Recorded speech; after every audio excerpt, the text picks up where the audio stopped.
Justin, good to see you again. You told us last night that one of your greatest strengths was the ability to show up in big moments. I'm curious, as you reflect on your career throughout your entire football journey, what's on the short list for you of those big moments and those big performances that you're really proud of? Yeah, I would definitely say my 2019 year against the team up north. Of course, that was definitely probably my first, big game of my Ohio State career. And then, of course, this past year playing in the Clemson game and my performance there. So I think, those are two definite highlights of my Ohio State career there where there were big moments. That 2019 game, what do you recall most vividly? What are you most proud of about the way you guys went up there and handled your business? Just the way, we treat that game, we treat that rivalry. So of course, that's a big rivalry for us. And, just the way, my teammates went out there. And of course, a big play in the game was when I got hurt. And then of course I came back in and threw the touchdown the next play. So just those plays. And of course, how big that game is to Ohio State and just our, our fans and our community. Thank you. Kevin Fishbane, The Athletic. Hey, Justin, what's kind of your plan now to get to know some of your teammates, whether it's Andy Dalton or some of the linemen? Obviously, it's an interesting situation because you're the young guy, you're the rookie, but you're also a quarterback top pick. So how do you kind of go about approaching it? Have you already had some conversations with some of your new teammates? Yeah, actually, walking around in the facility today, I met a few guys. I met, Tariq Cohen, and I actually met Andy Dalton out in California before my pro day. So he's a great guy, and my plan on to getting to know my teammates is literally just being myself. So it's definitely an easy job for me, and I just can't wait to meet all of them and get to work with them. Larry Mayer, ChicagoBears.com. Hey, Justin, what have the last 24 hours been like for you? You wake up yesterday morning not knowing where you're going to be going, who's going to draft you, where you're going to live, and all of a sudden the Bears pick you, they whisk you to Chicago, and you're at Halas Hall. What's it been like? Yeah, it's definitely been crazy, but I'm blessed. Yesterday was a little bit hectic for me not really, knowing where I'm going to be, but it's definitely all been a blessing.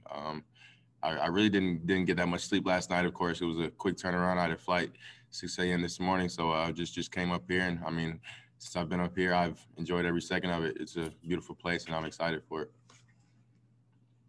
Hub Arkush, Pro Football Weekly.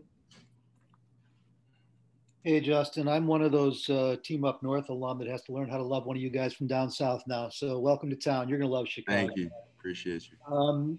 What can you tell us about what was going through your mind, what you were thinking, what you were feeling when you made the decision to transfer from Georgia to Ohio State? So basically, an opportunity presented itself, and I had to make a decision for my future. And I'm really not going to get into all of the details, but at the end of the day, my family and I thought it was the best decision to play at Ohio State and make that move, and it of course paid off. So I'm definitely glad I made that decision. Hey, real quick, Ryan Day just told us that it was your pup that got you through the pandemic last year. I'm just curious what kind of dog you have. What is his or her name? Yeah, I have a French bulldog, and his name is Uno. So he's definitely a big part of my life, and he's my best friend for sure. When you meet Tom Thayer, tell him that. Ask him about Ernie. All right, I will. Colleen Kane, Chicago Tribune. Hey, Justin. Obviously, it was made public earlier this week that you were managing epilepsy. And I was wondering if you could just tell us, what it's taken to manage it in your life, and if there was ever a worry if it would affect your football career.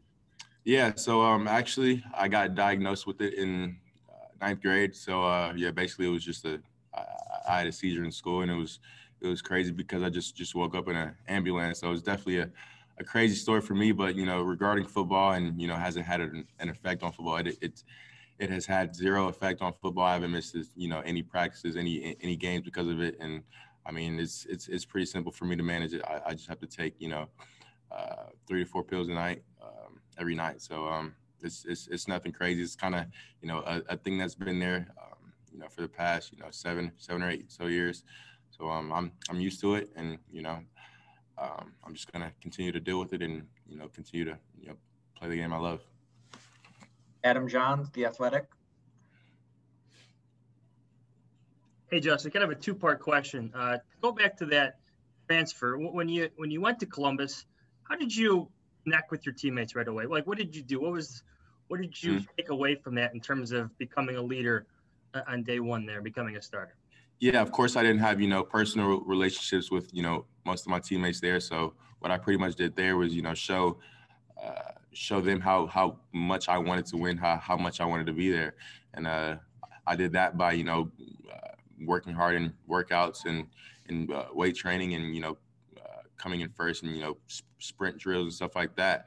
And as time went along, I just, you know, started building personal relationships with, you know, from guys that were freshmen, from guys that were seniors, from guys that were walk-ons. So I think it's, you know, very important to, you know, get to know your teammates and kind of build those personal relationships with them. That way you can connect with them on the highest level. And then today, when you met the guys at Hallis Hall, I'm curious, as you're walking through the halls, anything strike you, whether it's a picture of Walter Payton or George Hallis's hat? Like, this is a team with a lot of history. Yeah, I mean, just the tradition here, the history here, the pride, you know, here in Chicago is just unmatched. And, you know, I just love the energy already. And I'm just, you know, glad to be a Bear, and, you know, glad to be a part of this great city and great organization. So I'm excited. Mike Berman.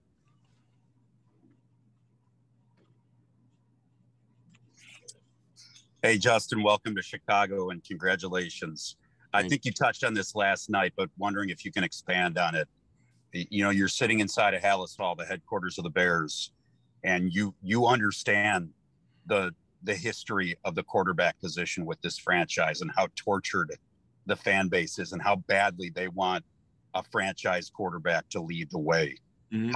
How do you look at that opportunity? How do you approach it? How do you look at it? How do you maybe prevent the pressure from pouring down on you? I don't think there's pressure at all on me, because you know, I expect myself to, you know, be a franchise quarterback. So, you know, there's really no added pressure. You know, I came from a big program like Ohio State, where, you know, the fan base is very passionate about their sport. So there's definitely no added pressure on me in terms of that. You know, I expect myself to be a franchise quarterback and you know, one day hopefully a top 5 quarterback in this league. So that's what I'm gonna, you know, thrive to do. I'm gonna work every day to, you know, reach my goal and to reach new heights. So yeah. Cam Ellis. Hey, Justin, sort of related to that, I know you filmed the message to fans last night, and I'm sure you've heard from more than a couple since then. I'm just sort of curious what your first impression of talking and hearing from Bears fans has been in the first, you know, 18 hours or so. Yeah, I mean, you know, these Bears fans from these, you know, first you know, 18 hours or so, they've been great. They've shown nothing but support, and, you know, I can just tell, you know, they're all excited, and I'm excited too. So I, you know, just can't wait for the future, and, you know, can't wait to, you know, be able to, you know, spend, you know, moments with them, and, you know, also with my teammates. So I'm excited. Sean Hammond, Pro Football Weekly. Hey, Justin, just curious, you know, who did you emulate when you were growing up in the backyard? Who were your quarterback heroes? And two, as you got older, whose film did you study? Yeah, I would say when I was, you know, younger, like maybe 8th, 9th grade, it was more Cam Newton. But I would say, you know, these past couple of years have kind of turned more into, you know, a Russell Wilson type quarterback. So I've, you know, watched a lot of film on him. I've watched a lot of highlights on him. So I think, you know, the things that we can do on the field, you know, with both of those quarterbacks, I think, you know, we have a lot of similarities between, you know, extending plays with our legs and, you know, also having the arm talent. So I think those are, you know, a couple of guys that I kind of emulate my game after. Joey Kaufman, Columbus Dispatch. Justin, I wanted to follow up on the question about epilepsy earlier. That came out through a leaked report last week, and I wanted to know how did you feel about that when it came out? Obviously, you hadn't kind of talked about that publicly at Ohio State. Yeah. How did that feel, and just kind of how did you kind of handle that? I mean, it is what it is. It's a part of me. I'm not gonna, try to hide it. It's who I am. So there's no really reason trying to hide it. I'm just gonna just like I said before, I'm gonna continue to manage this and continue to play football like how I've always played football. So it's really nothing different for me. And of course, it came from a league source, but I'm not worried about that one bit. So I'm just happy to be here. Dan Wiederer. Justin, curious what in Russell's game impresses you the most, and what traits he has that you really are drawn to. Yeah, just his deep ball is one. Just off the top of my head, the way he puts a lot of arc on it, his accuracy, of course, and just how he carries himself, as a leader, as a teammate, and I like his game. He's an accurate quarterback. He also uses his legs, so. Just stuff like that. I think those are some similarities that we have. Coach Day also brought up the Indiana game, and others have brought it up as well as a game that translated into a learning experience for you. I'm curious how you felt about that game in the moment, and what lessons you took away from it, maybe in terms of pressing and some other things that you drew on it. Yeah, I mean, I think there were a few plays in that game where I was just trying to be Superman. I was trying to do too much, throw the ball with guys on my back, and I was trying to take it back to I guess middle school days. But yeah, I definitely learned a lot from that game, and keeping my team in the best position to win, and of course not putting my team at risk to turn the ball over. But yeah, I mean, I think that game was definitely a game that I'll remember for the rest of my life in terms of what I need to do to help put my team in the best position to win and to be successful. So I usually learn from my mistakes, and I'm just going to learn from those ones. Pat Finley, Chicago Sun-Times.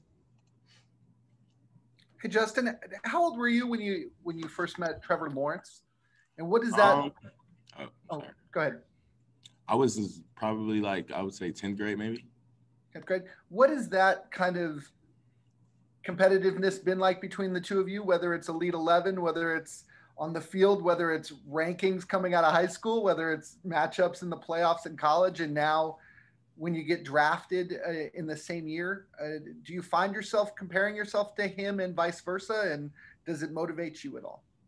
No, not really. I mean, I think, me and him are used to this. I mean, we've been at it for so long now. It seems like it's been a long time, but I think, me and him, of course, are both great quarterbacks, and I think we love this game. I think we both want to be great. So I'm not really saying that I'm necessarily trying to be better at him in this particular area. I'm just focused on myself and focused on being the best quarterback I can be for my teammates and for my coaches. When the season starts, though, do you imagine you're gonna on Sunday afternoons when you get done with your job, gonna look and see how he did or follow him from afar? I'm gonna be looking at everybody and to see how they did, not just Trevor. It's not a one-on-one thing. So I wish him nothing but the best, and I hope he has a great career down in Jacksonville. Mark Grody, 670 The Score. Your head coach said, Ryan Day at Ohio State said that, I just want to make sure I got it right. He says that you burn hot on the inside, even though a lot of times you can't see it because you kind of seem to have just a relaxed demeanor. Is that the right way to describe it? And where does that even keel come from? Yeah, I mean, Coach Day, he's one of the coaches that knows me best. So he's definitely right about that one. And, I think the even keeledness comes from, just me, being in so many experiences, involving sports situations in my life. I've played up to, 4 sports growing up. So I'm just, failing at, different sports. I've always tried to, stay even keeled and kind of, try to keep my body language, neutral. So I think that's just where that comes from. My dad has harped on it from when I was a little kid to, just make sure I have good body language and, no matter how I'm feeling, just try not to let others see it. So, yes, sir. And Justin, one other thing too, do you feel like you could step on the field day one, game one in the NFL? Because right now the plan is to have Andy Dalton be the starting quarterback for the Bears. Yeah, I mean, that's not up to me. That's up to, coach. And my job is simply to, perform the best I can perform and, be the best quarterback I can be. So I think that's a question for Coach Nagy. Tim May. Thank you very much. Hey, Justin, just real quick before I ask you my real question, did you feel there was an effort the last several weeks to somehow or another bring you down? I'm talking about from your perspective as you looked at some of the things that came out, much of which was bogus. Just how did you let that roll off your back? I really can't do anything about it. There were some things said that, that of course weren't true, but hey, at this point, for me at least, the draft is over, and my focus is to turning to how can I help the Chicago Bears win. So I'm not really worried about what's has said in the past. That's all said and done with. So I'm here now, and I'm worried about the present. So. And one other quickie, who's your favorite to be your successor at Ohio State? There's three guys at least in the running, and then what's the best thing you got from your relationship with Ryan Day the last 2 years that you'll carry with you?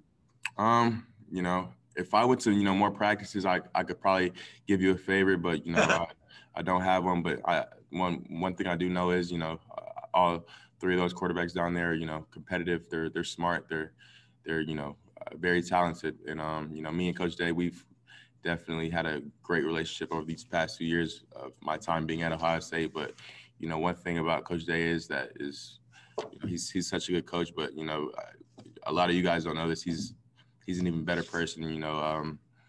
Just the things that he's taught me in life, and just the lessons he's taught me. It's just priceless. So I'm just grateful for all of that for sure. Thanks, man. Yep. Bill from the Columbus Dispatch. Hi, Justin. In the course of this week, I talked to Wyatt Davis and Josh Byers. They didn't practice for the Alabama game because they were hurt. Ryan Day said today that you really didn't practice much. Could you kind of describe how much you did practice, how much that might have affected your performance, and in light of that, how tough was that matchup for you guys? Yeah, I don't think me not practicing affected my performance. I think, me being injured that game, definitely, might have, impacted my performance that game and, what I could have done in the national championship game. But, I think White and Josh, they're tough players. And of course, after the Clemson game, a good bit of us got beat up pretty well. But, I think, no matter how beaten up, we've all could have gotten, that was one more game left. So we were going to leave it all out on the line, regardless. But, yeah, I mean, those guys are, great guys, and they're definitely hard workers for sure. And how much do you think could have been different if you guys had been fully healthy? I think, things could have went, way differently. We'll really never know. So it's, no really point in, hoping for it. So, yeah. Larry Mayer, ChicagoBears.com. Hey, Justin, it looked like last year that there might not be a Big Ten season at all, and you were very active in getting that done and getting everyone on the field. Why was it important to you, number one, to play and not just kind of rest and prepare for the NFL draft? And secondly, why was it important to you to take such an active role in getting that done? Yeah, I mean, it was a big thing for me to play is because I've been playing the football since I was like 5 years old. So, I mean, I think it was maybe 1 or 2 weeks into the season where the ACC and the SEC might have started playing last year. And, my teammates and I were sitting at our apartments literally watching their game. So, I mean, that was the weirdest I had felt in a long time. So, I wasn't trying to not play the whole season after, we went through winter workouts, summer workouts, and, me seeing the amount of work my teammates have put in the off season, and me knowing how much, they wanted to get back in that position to, be able to play Clemson again. I wasn't gonna or not wasn't, but I was going to do, everything that I could to, help get our season back. And one of the reasons why I kind of, pushed that petition was because, my social media is kind of on a bigger platform than, most other college players. So I thought that, the size of, my social media platform could have, reached, a lot of people across the country and, maybe have influenced the decision of, flipping the Big Ten decision to cancel the season. We're going to do two more quick for Justin, followed by a quick photo op. Pat Finley, Chicago Sun-Times. Justin, you talk about playing four sports growing up. What role did baseball play in your footwork? And how old were you when you decided that you wanted to focus your energies toward football more than anything else? Yeah, I think, baseball, footwork, I don't know if it has so much to do with footwork, but I think it has something to do with throwing, the ball off platform, especially playing middle infield. You have to throw the ball on the run a lot and stuff like that. So I think that's where, baseball comes in to play in the quarterback position. And then also, what was your last question? I'm sorry, I forgot. How old were you when you decided to push your chips in on football, and what went into that decision? Oh, I've played baseball all the way up until my junior year. So after my senior year of football, I graduated early from high school and then just went to college. So I did it. I played baseball pretty much all the way until like the age of 4, all the way up to my junior year of high school. Last one, Dan Wiederer. Justin, just circling back to the conversation about the pandemic, the fall can seem so distant now. I'm wondering if you could put us back in your shoes in August and September and the level of restlessness you felt with the uncertainty that was surrounding you in regards to whether you're going to play and what you take out of that entire 2020 experience, which is obviously very unprecedented and unusual. Yeah, I mean, I think at the time, before they actually canceled the season, there was kind of a part in me that was saying, they're actually not going to do it. They're just saying that because, of course, the SEC and the ACC, they still had their seasons going on. But after that happened, it was like, wow, of course. And I guess, 2020 a recap, it was just a lot of trials that, myself and my teammates had to go through, of course, where we had coaches out of games, players out of games. So I think, going through, that, I guess, situation made us stronger individually and as a team and also as a brotherhood. So I think that made us come together as a team, and it really just made us stronger. So, I think if we wouldn't have gone through that, we wouldn't have been the same team. And I think that definitely made us more mentally stronger. Thanks, Justin. All right, media, hang tight here, and we'll have a quick photo op opportunity with Justin and his jersey.